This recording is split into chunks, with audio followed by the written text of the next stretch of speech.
রব্বুল আলামিন যেহেতু বান্দাকে লক্ষ্য করে আফসোস করে আল্লাহ তাআলা বললেন, পাথরের মতো শক্ত হয়ে গেছে তোমার হৃদয়। আল্লাহ পাক রব্বুল আলামিন আপনাকে আমাকে সৃষ্টি করেছেন, ওয়ামা খালাকাতুল জিন্না ওয়াল ইনসা ইল্লা লিয়াবুদুন। একমাত্র কেবলমাত্র আল্লাহ তাআলা আমাদেরকে সৃষ্টি করেছেন, একটা উদ্দেশ্য নিয়ে আল্লাহ তাআলা আমাদেরকে সৃষ্টি করলেন। আল্লাহ পাক রব্বুল আলামিন মানুষকে সৃষ্টি করার উদ্দেশ্য হলো মানুষ আল্লাহ রব্বুল আলামিনের দাসত্ব গোলামি করবে। এই জন্য আল্লাহ পাক রব্বুল আলামিন মানুষকে সৃষ্টি করলেন।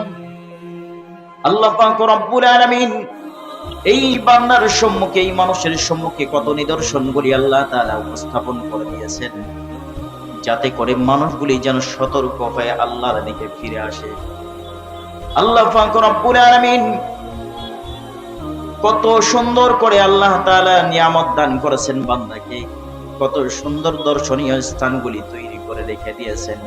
বান্দা এইগুলি দর্শন করবে আর আল্লাহ পাক রব্বুল আলামিনের শুকর আদায় করে আল্লাহর হুকুম পালন করবে, আল্লাহর ইবাদত করবে।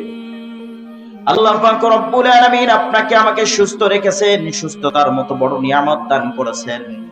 আল্লাহ রব্বুল আলামিন পারতেন আপনাকে আমাকে অসুস্থ রোগাটে বানাই হসপিটালের বেডে রাখতে পারতেন। আল্লাহ পাক রব্বুল আলামিন আপনাকে যুবক করে রেখে দিয়েছেন। ও যুবক ভাইরা, আল্লাহ পাক রব্বুল আলামিন তোমাকে অনেক বড় একটা নিয়ামত দান করেছে। তুমি তাকিয়ে দেখো, কখনো কখনো মসজিদের কর্নারে কত মানুষদেরকে দেখা যায়, আল্লাহ পাক রব্বুল আলামিন ওই মানুষদেরকে এত বড় নিয়ামত দেওয়ার পরেও সে ফিরে আসে নাই। ও যুবক ভাইরা, আল্লাহ পাক রব্বুল আলামিন তোমাকে কত বড় নিয়ামত দান করেছেন। মসজিদে গিয়ে দেখা যায় কত মানুষ ইশারার দ্বারাই বসে বসে নামাজ আদায় করেন।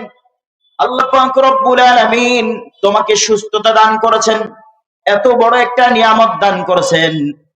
এই নিয়ামত পাওয়ার পরেও তুমি কেন সুস্থতাকে মূল্যায়ন করতেছ না?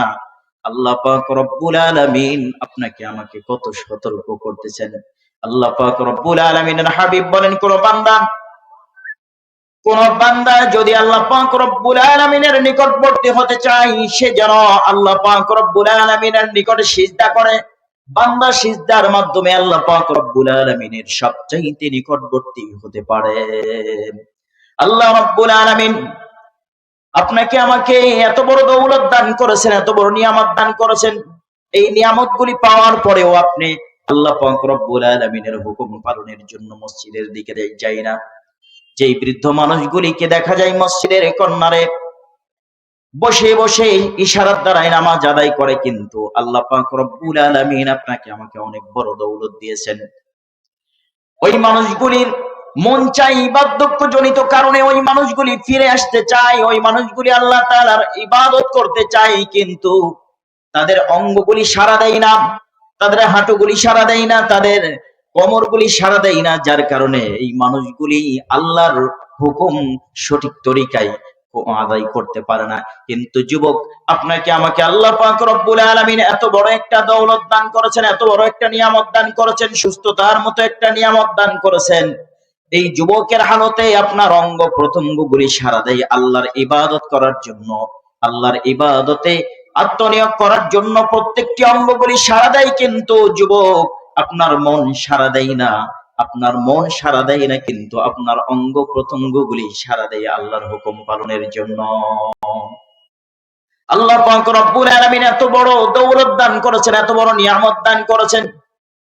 আল্লাহ রব্বুল আলামিন আপনাকে আমাকে কতবার সতর্ক করতেছেন।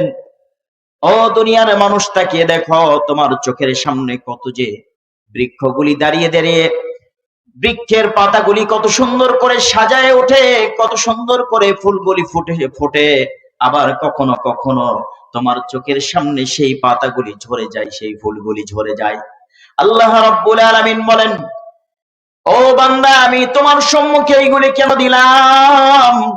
আমি তোমার সম্মুখে এইগুলি দিলাম এই জন্য, বান্দা তুমি ফিরে আসবা, তোমাকে ফিরে আসার জন্য তোমাকে এত নিদর্শন বলিদান করেছি। গাছের পাতা যেইটা ধরে ওইটা ঝরে যায়। তোমার সম্মুখে সকালবেলা পূব আকাশে সূর্য উদয় হয়, সন্ধ্যার কালে সূর্যটা পশ্চিম আকাশে অস্তমিত হয়ে যায়। এরকম ভাবে প্রতিনিয়ত সূর্য উদয় হয়, অস্তমিত হয়ে যায়, আবার রাতের অন্ধকার নেমে আসে, আবার রাত কেটে দিন চলে আসে। এরকম ভাবে একটার পর একটা আমি আপনাকে মেসেজ দিচ্ছি রে বান্দা, সতর্ক হও নাই রে বান্দা। যেই দিন তোমার মন চাইবে ইবাদত করার মতো, ফিরে আসার মতো। আজকে তুমি যুবক বলে তুমি অবহেলায় সময়গুলিকে নষ্ট করতেছ। যেই বৃদ্ধ মানুষগুলিদেরকে দেখতে পাও, এই বৃদ্ধ এমনি এমনি বৃদ্ধ হয় নাই, শৈশব কালগুলিকে অতিবাহিত করে, কৈশোর কালকে অতিবাহিত করে, যৌবন কালকে অতিবাহিত করে তারা বার্ধক্যে পৌঁছে গেছে।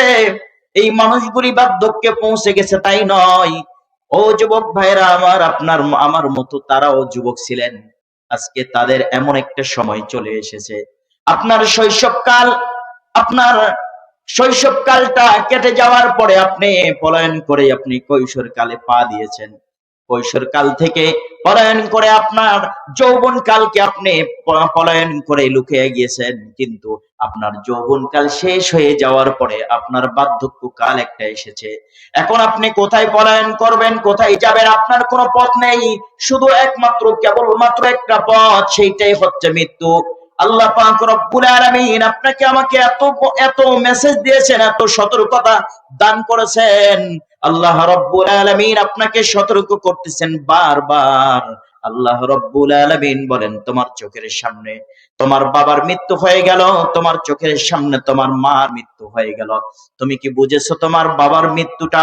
তোমার বাবার মৃত্যু হয়ে যাওয়ার কারণটা হচ্ছে, তোমার বাবাকে মৃত্যু দেওয়ার পরে তোমাকে সতর্ক করলাম, একটা মেসেজ দিলাম, গো বান্দা তুমি যেন ফিরে আসো, এখান থেকে সতর্ক হও। অতঃপর তোমার বাবার মৃত্যুর উপরে তোমার মার মৃত্যুর অ্যালাউন্স হয়ে গেল, তোমার মার মৃত্যুর পরে তোমাকে সতর্ক করলাম, মেসেজ দিলাম, তুমি ফিরে আসো, তুমি ফিরে আসো। আল্লাহ পাক রব্বুল আলামিন তোমাকে ফিরে আসার জন্য বারবার মেসেজ দেয়।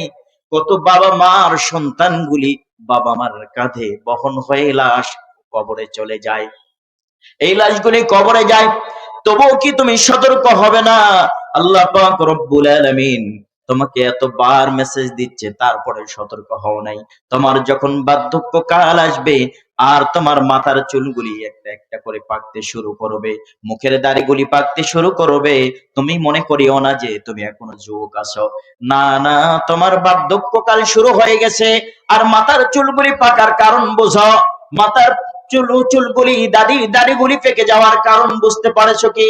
না না না, আল্লাহ পাক রব্বুল আলামিন আপনাকে আমাকে মেসেজ দিয়েছেন, এই আপনার আমার শরীরের কিছু কিছু অঙ্গের মৃত্যু হয়ে গেছে, আপনার আর বেশি দিন এই পৃথিবীতে থাকার সময় নেই, এই পৃথিবীতে থেকে বিদায় নেওয়ার সময় হয়ে গেছে।